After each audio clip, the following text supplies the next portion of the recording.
સુભાષચંદ્ર બોઝનો એક ફેમસ કોટ છે કે આઝાદી મળતી નથી પરંતુ તેને લેવામાં આવે છે.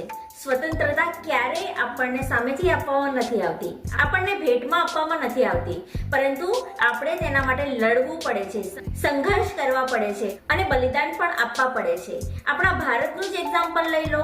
જ્યારે આપણો દેશ આઝાદ નહોતો એ વખતે ચંદ્ર બોઝ, મહાત્મા ગાંધી, ભગતસિંહ જેવા અનેક વીરોએ પોતાના બલિદાન આપ્યા, ખૂબ લડ્યા, સંઘર્ષ કર્યા. તેનું પરિણામ આ સ્વતંત્રતા છે અને એ સ્વતંત્રતા આપણે સાચવીને રાખવી જોઈએ, એને સાચા અર્થમાં માણવી જોઈએ. આપણે ઇન્ડિપેન્ડન્ટ ખરા અર્થમાં છીએ કે નહીં તે વિચારવું જોઈએ. આટલા બધા બલિદાનો આપીને જેમણે આપણને સ્વતંત્રતા અપાવી છે તે સ્વતંત્રતાના હકોને આપણે સાચા અર્થમાં માણી શકીએ છીએ કે નહીં તે આપણે જાણવું જરૂરી છે. આપણે આપણા હકો માટે જાગૃત છે કે નહીં તે જાણવું ખૂબ જરૂરી છે.